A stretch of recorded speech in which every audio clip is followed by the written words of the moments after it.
The snow falls quietly, the lights glow in every window, and for a few days, everything feels safe. But sometimes, the worst things happen when you least expect them, when you're surrounded by family, warmth, and the illusion of safety. This is a true story about the Christmas I'll never forget. It was December 2016, and I was home from college for winter break. My family lived in a little town in northern Minnesota, the kind of place where everyone knows everyone and nothing bad ever seems to happen. Our house was at the end of a long, winding road, surrounded by woods and fields that turned into a white, silent world every winter. Christmas Eve was always a big deal in our family. My parents would invite the neighbors over. We'd eat too much, play board games, and stay up late watching old movies. That year, the snow started falling early in the afternoon, thick and heavy, blanketing everything in white. By the time the last guest left, it was almost midnight, and the world outside was silent except for the wind. I stayed up after everyone else went to bed, sitting by the window with a mug of hot chocolate, watching the snowfall. The only light came from the Christmas tree and the glow of the porch light reflecting off the drifts. I was just about to head upstairs when I saw something move at the edge of the woods. At first, I thought it was a deer, but as I watched, I realized it was someone walking slowly through the snow, bundled up in a heavy coat and hat. They moved awkwardly, stumbling every few steps as if they were hurt or exhausted. I felt a chill run down my spine. No one should have been out there at that hour, not in that weather. I watched as the figure made their way up the driveway, leaving a trail of deep footprints in the snow. They stopped at the edge of the porch, just outside the circle of light, and stood there, unmoving. I couldn't see their face, just the outline of their body against the snow. I woke my dad, and together we went to the door. He opened it a crack and called out, "Can I help you?" The figure didn't answer, just stood there, breathing heavily. My dad stepped outside, and I followed, shivering in my pajamas. Up close, I could see the person was a man, maybe in his 40s, with a scruffy beard and wild eyes. His clothes were soaked, and his hands were shaking. He looked at us, then at the house, and finally spoke. "My car broke down," he said, his voice hoarse. "I've been walking for hours. Can I come in?" My dad hesitated, but the man looked so desperate, so cold, that he finally nodded. We brought him inside, helped him out of his wet coat, and gave him a blanket. He sat by the fire, warming his hands, and told us his story. He'd been driving to visit family in Duluth when his car slid off the road a few miles back. He tried to call for help, but his phone was dead, so he started walking, hoping to find a house. My mom made him tea, and I found some dry clothes for him to change into. He thanked us over and over, his eyes darting around the room, never settling on any one thing for long. Something about him made me uneasy, but I told myself it was just the situation, the storm, the late hour, the strangeness of having a stranger in our house on Christmas Eve. After a while, my parents went back to bed, leaving me and the man alone in the living room. He sat on the couch, staring into the fire, his hands still shaking. I tried to make small talk, but he barely responded, just nodded or grunted. Eventually, I said goodnight and went upstairs, leaving him with a pillow and a blanket. I lay in bed, listening to the wind howl outside, but I couldn't sleep. Something felt wrong. I got up and looked out the window. The man's footprints were still visible in the snow, leading from the woods to the porch.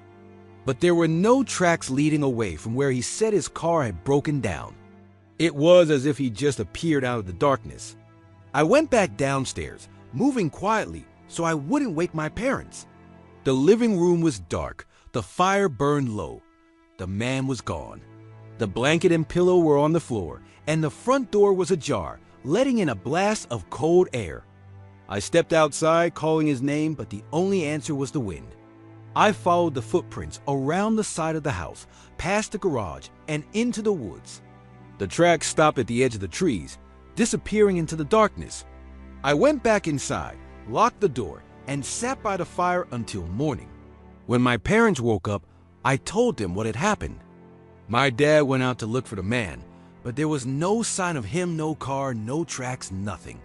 We called the sheriff, who searched the area but found nothing. No one reported a missing person, and no cars were found abandoned on the road. The man had vanished as suddenly as he'd appeared. For weeks after, I couldn't shake the feeling that we let something into our house that night, something that didn't belong.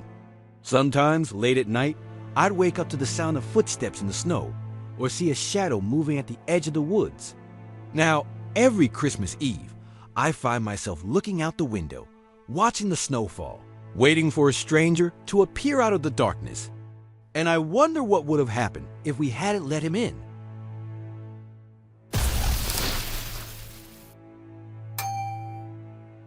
I grew up in Chicago, and my family always made a big deal out of Christmas Eve big dinner, presents, and then midnight mass at the old church on the corner. But the year I turned 16, Christmas Eve became something I'd never forget for all the wrong reasons. It was 2012, and a blizzard had rolled in that afternoon. The city was blanketed in white, the street lights glowing through the falling snow. My parents, my little brother, and I bundled up and walked to church, leaving the house dark except for the Christmas tree in the window. The service was long, and by the time we got home, it was almost 2 a.m. We were all tired, so we went straight to bed. I remember lying in the dark, listening to the wind rattle the windows, thinking about the presents under the tree and the smell of pine needles in the air. I must have drifted off, because the next thing I remember is waking up to a strange sound, a soft scraping noise coming from downstairs. At first, I thought it was just the house settling, or maybe the cat knocking something over. But then I heard footsteps slow, careful, moving through the living room. I sat up, heart pounding, and listened. The footsteps stopped, and for a moment, everything was silent. Then I heard the sound of glass breaking. I grabbed my phone and crept to the top of the stairs. The living room was dark, but I could see the glow of the Christmas tree and the outline of someone moving near the window. I froze, too scared to move, as the figure stepped into the light. It was a man, tall and thin, wearing a dark coat and a ski mask. He was holding a crowbar, and he was rifling through the presents under the tree. I watched as he tore open boxes, tossing aside toys and clothes, searching for something. I tried to call 911, but my hands were shaking so badly I dropped the phone. The man looked up, and for a moment, our eyes met. He stared at me, his face hidden behind the mask, then turned and ran for the door. I ran back to my parents' room, screaming for help. My dad grabbed a baseball bat and ran downstairs, but the man was gone. The front door was wide open, snow blowing in, and the presents were scattered across the floor. We called the police, who arrived a few minutes later. They searched the house and the yard, but there was no sign of the man. The only evidence was a set of muddy footprints leading from the broken window to the street. The police said we were lucky, that the man had probably just been looking for valuables, that he'd been scared off before he could do any real harm. But I couldn't shake the feeling that he'd been looking for something else. The next day, as we cleaned up the mess, my little brother found a note tucked under the tree. It was written in shaky handwriting on a scrap of wrapping paper. It read, "I'll be back next year." We tried to laugh it off, telling ourselves it was just a sick joke. But every Christmas after that, I found myself looking over my shoulder, checking the locks, listening for footsteps in the night. A year later, on Christmas Eve, the blizzard returned. The city was quiet, the streets empty.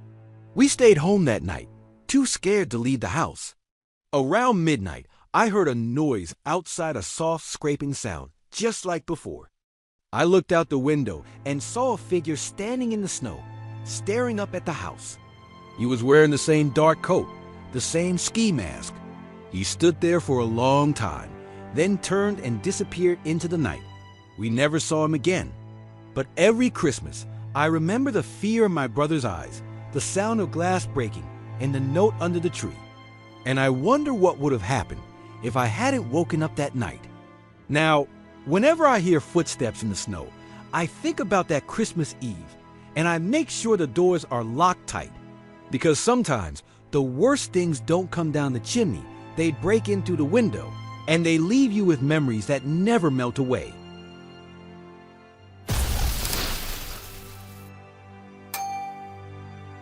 The snow muffles every sound, the woods seem endless, and the only light comes from the fire and the string of colored bulbs around the porch. My family always rented a cabin in the mountains of Colorado for the holidays. But the Christmas when I was 17 changed the way I think about winter nights forever. It was December 2014, and my parents, my older sister, and I drove up to a cabin near Estes Park. The place was beautiful wooden beams, a big stone fireplace, and windows that looked out over a frozen lake. The nearest neighbor was a mile away, and the only way in or out was a narrow road that wound through the trees.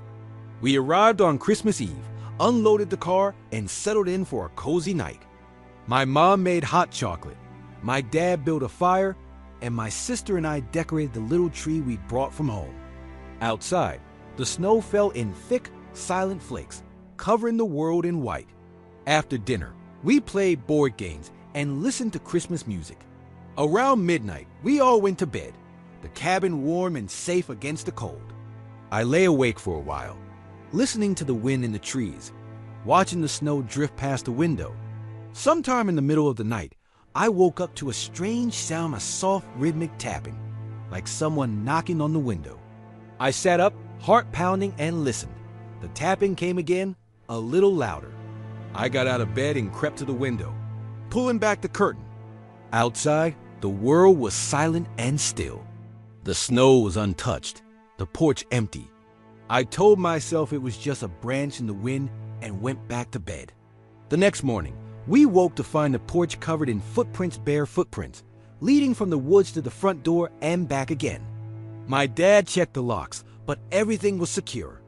We tried to laugh it off, telling ourselves it was just a prank, maybe some local kids messing around. That night, the tapping returned. This time, it was louder, more insistent. My sister heard it too, and we both went to the window. In the moonlight, we saw a figure standing at the edge of the woods, a man, tall and thin, wearing a tattered coat and no shoes. He stood there for a long time, watching the cabin, then disappeared into the trees. We told our parents, but they said it was just our imagination, that we were letting the isolation get to us. But the next morning, the footprints were back, more of them this time, circling the cabin, pressed deep into the snow. On Christmas night, the wind picked up, rattling the windows and shaking the trees. We tried to ignore the sounds, but around 2 a.m., the tapping started again, this time at the back door.